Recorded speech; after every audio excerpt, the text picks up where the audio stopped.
दोस्तों आज की सबसे पहली और बड़ी खबर, झारखंड में आज बंद रह सकते हैं पेट्रोल पंप। दोस्तों झारखंड पेट्रोलियम डीलर्स एसोसिएशन ने झारखंड में पेट्रोल डीजल पर वैट की दरें घटाने की मांग को लेकर अब आंदोलन का रास्ता अपना लिया है।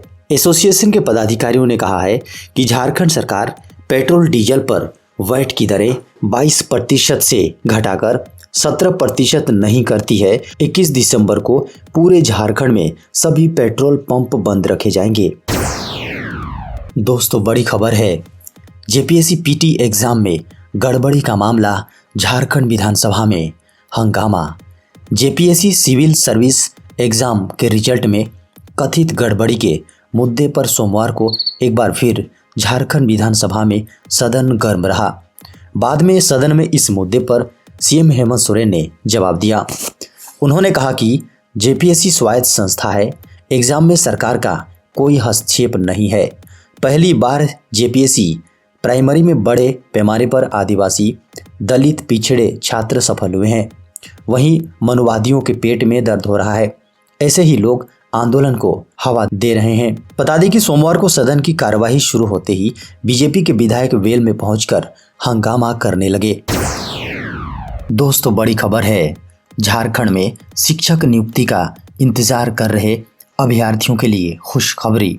दोस्तों झारखंड में शिक्षक नियुक्ति के लिए इंतजार कर रहे अभ्यर्थियों के लिए बड़ी खबर है। अगले वित्तीय वर्ष 2022-23 में बड़े पैमाने पर नियुक्ति की तैयारी हो रही है। नौकरी का इंतजार कर रहे शिक्षित बेरोजगारों के लिए झारखंड के शिक्षा मंत्री श्री जगन्नाथ महतो ने बड़ी बात कह दी है।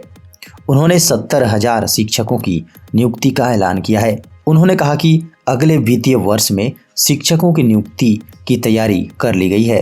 यह सब शिक्षा के गुणवत्ता में सुधार के लिए किया जा रहा है।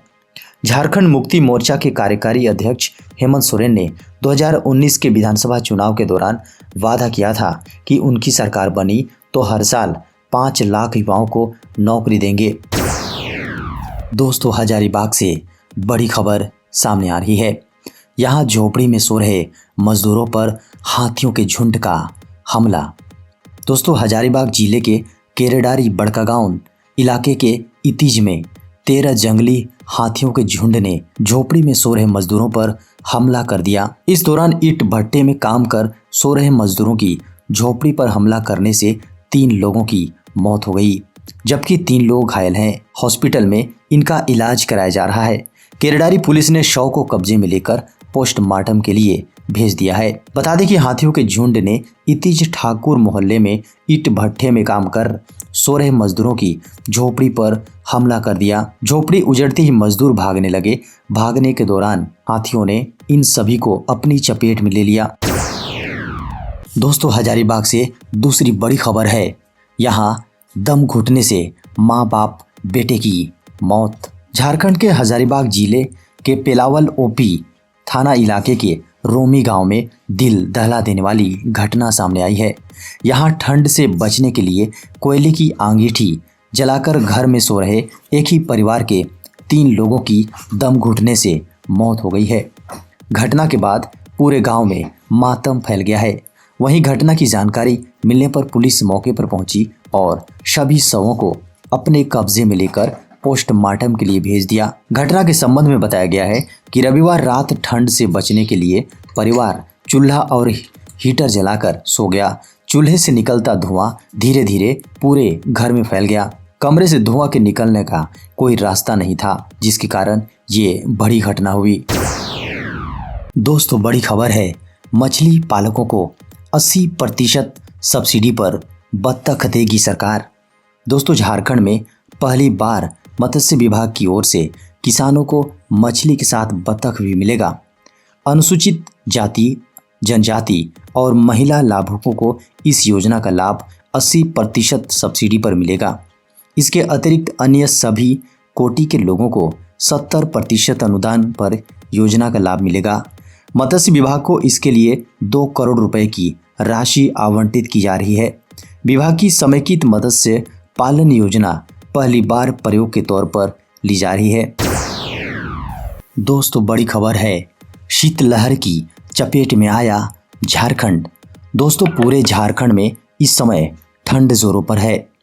झारखंड में पिछले 3-4 दिनों से कड़ाके की ठंड पड़ रही है। मौसम वैज्ञानिकों के अनुसार झारखंड में यह सर्द हवाएं उत्तरी और उत्तर पश्चिमी दिशा से आ रही है। ये सर्द हवाएं पिछले सप्ताह उत्तर भारत में हुई बर्फबारी और बारिश के कारण चल रही हैं। यही कारण है कि पिछले 2 से 4 दिनों में पूरे झारखंड में मौसम काफी ठंडा रहा और न्यूनतम तापमान में भी गिरावट दर्ज की गई। बताया जा रहा है कि अगले 5 दिनों तक झारखंड में मौसम साफ रह सकता है। मंगलवार तक राज्य भर में न्यूनतम तापमान में कोई बड़े बदलाव की संभावना नहीं है। न्यूनतम तापमान लगभग 5 डिग्री सेल्सियस के आसपास रह सकता है। बता दें कि मंगलवार तक झारखंड में ठंड से कोई निजात नहीं मिलने की संभावना है। दोस्तों बड़ी खबर है, लोकसभा से चुनाव कानून संशोधन विधेयक पास। दोस्तों चुनाव कानून संशोधन विधेयक 2021 सोमवार को लोकसभा में पास हो गया। बिल में वोटर लिस्ट में दोहराव और फर्जी मतदान रोकने के लिए वोटर आईडी और लिस्ट को आधार कार्ड से जोड़ने का प्रावधान है। केंद्रीय मंत्रिमंडल ने पिछले हफ्ते बुधवार को चुनाव सुधारों से जुड़े इस विधेयक के मसौदे को मंजूरी दी थी। कानून मंत्री किरण रिजिजू ने बिल को लोकसभा में पेश किया। उन्होंने कहा कि सदस्यों ने इसका विरोध करने को लेकर जो तर्क दिया वह सुप्रीम कोर्ट के फैसले को गलत तरीके से पेश करने का प्रयास है।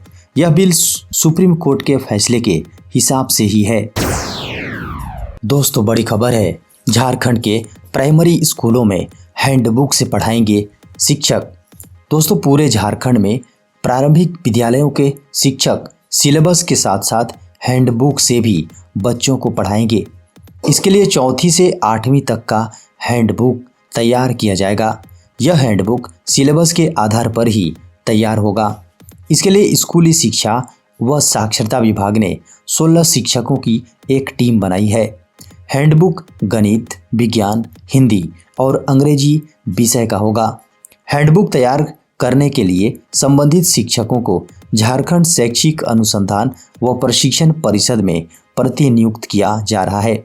ये शिक्षक 20 से 30 दिसंबर तक इसे तैयार कर लेंगे।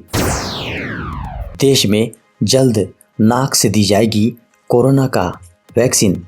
दोस्तों भारत बायोटेक ने अपने इंट्रानेशनल कोविड वैक्सीन की बूस्टर डोज के लिए drug controller general of India को फेज 3 क्लिनिकल ट्रायल आवेदन दिया है, जो कोवैक्सीन और कोविशील्ड टीकाकरण वाले लोगों को दिया जा सकता है। इंट्रानेशनल टीका नाक में दिए जाने वाला टीका है, जो एक प्रतिरक्षा प्रतिक्रिया पैदा कर वायरस को शरीर के अंदर प्रवेश करने से रोकता है।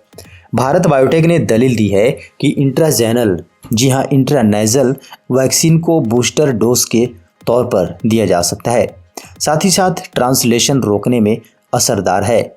उसने दावा किया है इंटरनेशनल वैक्सीन कोरोना के ट्रांसमिशन को रोकने में कामयाब है। दोस्तों बड़ी खबर है, ध्वनि मत से पारित हुआ 2926 करोड़ रुपए का द्वितीय अनुपूरक बजट। झारखंड विधानसभा के शीतकालीन सत्र के तीसरे दिन सोमवार को सदन से 2926 करोड़ रुपए का द्वितीय अनुपूरक बजट ध्वनि मत से पारित हुआ। विपक्ष ने सदन का बहिष्कार किया। अनुपूरक बजट पर चर्चा का जवाब देते हुए वित्त मंत्री श्री रामेश्वर उरांव ने कहा है कि हेमंत सरकार फिजूल खर्ची पर विश्वास नहीं करती, जबकि पिछली सरकार में बजट की अधिकांश राशि फिजूल खर्ची पर खर्च होता था। उन्होंने कहा कि हमारी सरकार ने फिजूल खर्ची पर रोक लगाया। कहा कि हमारी सरकार का मानना है कि वैसी योजनाओं पर ज़्यादा राशि खर्च करें जिससे जनता को हर पैसे से लाभ मिले। दोस्तों बड़ी खबर है, बीते 24 घंटे में कोरोना के मिले 6563 नए मामले। दोस्तों कोरोना से अब तक कुल हुई मौतों का संख्या 4,77,554 है। वहीं अब तक कोरोना से ठीक हुए कुल लोगों की संख्या 3,41,87,017 है। संक्रमण के कुल केस 3,47,46,838 हैं। देश में 16 जनवरी 2021 से शुरू हुए वैक्सीनेशन अभियान का आंकड़ा 1,37,67,67,000 20,359 पर पहुंच गया है। देश में 35 दिनों में सबसे कम 132 लोगों की मौत हुई है। वहीं 24वें दिन 10,000 से कम के नए मामले सामने आए हैं। 15 राज्यों और केंद्र शासित प्रदेशों में सक्रिय केस के मामले में बढ़ोतरी दर्ज की गई है। केरल में 2,995 नए मामले और 69 मौतें, महाराष्ट्र में 902 नए मामले और 9 मौतें हैं। वहीं तमिलनाडु में 610 नए मामले सामने आए हैं। शिक्षा मंत्री श्री जगन्नाथ महतो ने कहा, पारा शिक्षकों की समस्याओं का हो गया है समाधान। दोस्तों, झारखंड के शिक्षा मंत्री श्री जगन्नाथ महतो ने कहा है कि शिक्षा विभाग में सबसे बड़ी समस्या पारा शिक्षकों की थी, जिसका बहुत हद तक समाधान कर लिया गया है। कुछ और समस्याएं भी हैं जिसका समाधान वर्ष 2024 तक हो जाएगा। उन्होंने कहा कि सरकार की योजना ग्रामीणों तक पहुंचे, इसलिए सरकार आपके द्वार कार्यक्रम का आयोजन किया जा रहा है। वैक्सीन लगाने के बाद कोरोना पॉजिटिव हुए लोगों में मिला super immunity. Corona virus vaccine लगाने के बाद भी जो लोग कोरोना वायरस संक्रमण के शिकार हुए हैं, उनके लिए बड़ी खुशखबरी है। एक नई अध्ययन में यह पाया गया है कि ऐसे लोग जो वैक्सीन लेने के बाद भी कोरोना वायरस से संक्रमित हुए हैं, उनके शरीर के अंदर सुपर इम्यूनिटी मिला है। यानी वैक्सीन लगवाने के बाद भी पॉजिटिव होने वाले लोगों के अंदर सुपर इम्यूनिटी मिल रहा है, जो बहुत बड़ी खुशखबरी है। अमेरिका के Oregon health and science university में एक छोटे से ग्रुप में ये स्टडी की गई है और रिजल्ट को देखकर वैज्ञानिक हैरान रह गए हैं। रिपोर्ट के अनुसार 26 लोगों पर ये टेस्ट किया गया है और स्टडी के दौरान पता चला है कि वैक्सीन लेने के बाद भी जो लोग पॉजिटिव हुए हैं, उनके अंदर 2000% से अधिक एंटीबॉडी बढ़ गई हैं। जिन लोगों पर यह टेस्ट किया गया है, उन्हें वैक्सीन लेने से पहले कभी कोरोना वायरस संक्रमण नहीं हुआ था और वैक्सीन लेने के बाद वो संक्रमित हुए थे और टेस्ट में पता चला कि ऐसे में लोगों में एंटीबॉडी की मात्रा 1000 से 2000% तक बढ़ गई है।